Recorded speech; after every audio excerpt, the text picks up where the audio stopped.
Welcome to Venture Cafe Presents. I'm Christine Dunn, and joining me here tonight at the Venture Cafe is Michael Burtov, who's the founder and CEO of GeoOrbital, which just hit over $1 million on Kickstarter. Fantastic, congratulations. Thank you very much. So tell us, what was the inspiration behind GeoOrbital? Well, 2 years ago I had a different startup, and I was watching Tron. I don't know if you've seen the movie Tron. Yes. It's a really cool movie. Yeah? And they have these bikes in there, these motorcycles that have holes in the wheels. And I was thinking, that's really awesome, but we got to do something about that hole. It's a lot of wasted space. So I was thinking, why don't we put a motor and a battery in there? Make it practical. So that's what I did. I left my company. I got no engineering background, and started building one. Built a little prototype, but I really couldn't take it further than that. And then I met Dakota Decker, who became our CTO. Left SpaceX to build it together, Really? right? Really? That was Left really SpaceX cool. to do Left that. SpaceX to do it. Decided to stay down here on Earth, huh? Yeah, and he helped. He reinvented the wheel with me, which was really cool. That's great. So tell us a little bit about it. Like, what was the goal of it? How do people use it? All of it. So basically, it's a wheel that doesn't spin, right? So all that stuff that you would normally find in a wheel where all the spokes are in a bicycle, that's stationary for us. So we're putting that to good use. We consider it kind of wasted space. So what you do with this wheel is that it has a motor and a battery in it, and you put it on any bike, and it makes your bike electric. And it any bike, and it takes about 30 seconds, 60 seconds to install. And It's you just really swap quick. it in and out? Swap it in and out. Now, I noticed that this is kind of a tricycle style bike, but if you had a regular size bike, would you put both on both sides, or is it just the front It wheel? would just be the front. Just the front. We've had a lot of people actually ask about the both. Yeah. But no, it's just the front. The rear stays intact, and you can pedal if you want. I mean, it's completely up to you. This is a custom bike we made. We call it a mini penny. It's like a unicycle with a training wheel. You know, very tight and compact, and very maneuverable. You know, so it's really nice. Now, in terms of the battery and everything, is it a standard battery? How often do you have to replace it? It's a chargeable battery. It's relatively standard. I mean, we make the cells. These are actually the same cells used by Teslas. Oh, okay. We just charge it from a home outlet. It takes about 4 hours if it's at zero. And by pedaling it, it recharges it as well, which is really nice. And it gives you a 20-mile range if you don't pedal. You can go up to 50 if you just use it to assist your pedaling. And how fast can you ride on it? This can go up to 20 miles an hour. Okay, so you get some pretty good speed there. You get some really good speed. Yeah, you go faster than cars in the city with all the traffic. That's true. And we do get traffic here in Cambridge, don't we, with all the bicycles? Plenty. You actually get bicycle traffic too. Yes, we do. Where you're stuck behind other slower bicycles. You're going to create more congestion here, you realize Well, that. these are going faster than those guys, so they're creating congestion. There you go. So, but I have to ask, doesn't that kind of defeat the purpose of having a bike if you're just riding an electric bike? If the purpose of a bike is to exercise, potentially, you can still exercise when on this, but it makes the exercise optional, right? I like riding a bike, but I don't like showing up to places sweaty. So when I want to work out, I'll work out, but when I want to just get somewhere on a bike, this is my solution. I see.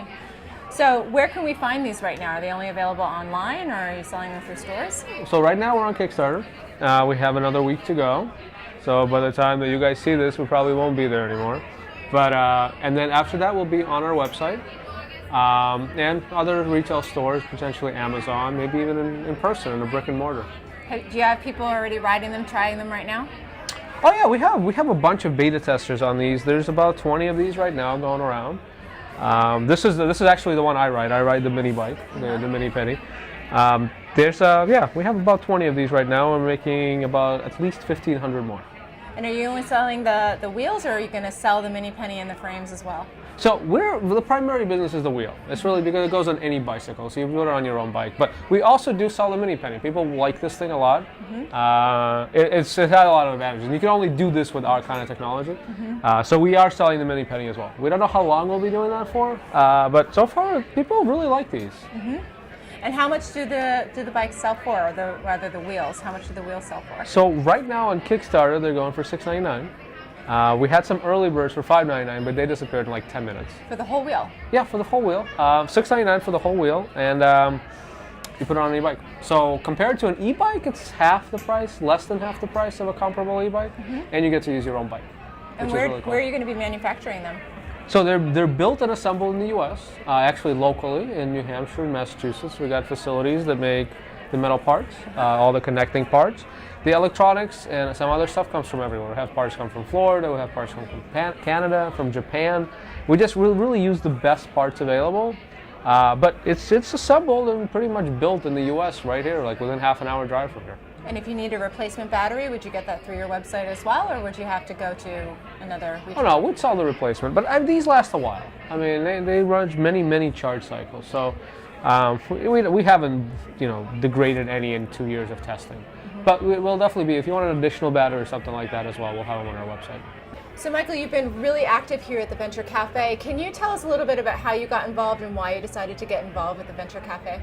Well, I've been at the CIC, the co-working space attached to the Venture Cafe, that the Venture Cafe came out of for about 4 years now, across 2 different companies. Wow. So I've been part of this community for a while. I started volunteering for the Venture Cafe about 2 years ago. I talk to young startups, I help people get connected. It's one of those things that I just kind of picked up as a skill set because I've been around startups so long, so I'm very happy to contribute. These are great people, a great community. I actually met my co-founder, the engineer, our CTO here at the Venture Cafe. Wow. A lot of people came, a lot of really awesome people came out of the Venture Cafe that have helped me in this business, that have helped me in other businesses, and it's just, the network here is amazing. I really enjoy it. There's something really special about the community. I mean, people seem to feel really open about talking with each other and sharing ideas, and you don't get this sense of, I need to be so proprietary. It just seems to kind of create this ecosystem of wanting to help each other with each other's ideas. Do you think that's true? I think when people first come in, there's a lot of secrets that they have. Mm-hmm. And it's hard to get people to help if you can't tell them what you do. And I think people open up. I think people get to trust each other. There's definitely a community here. The more you're here, the closer you feel to it. And I know people that show up for the first time and they can't tell anybody what they do, but they need help. And then they show up for the second time, they let a little more information out, and then they finally start trusting. And that's when they make the real genuine connections that happen here. And how do you think this community fosters that trust? What is it about the Venture Cafe that creates that environment where people feel safe to talk about it? I think it's really the culture. The culture is a low sales culture. It's a culture that doesn't like vendors.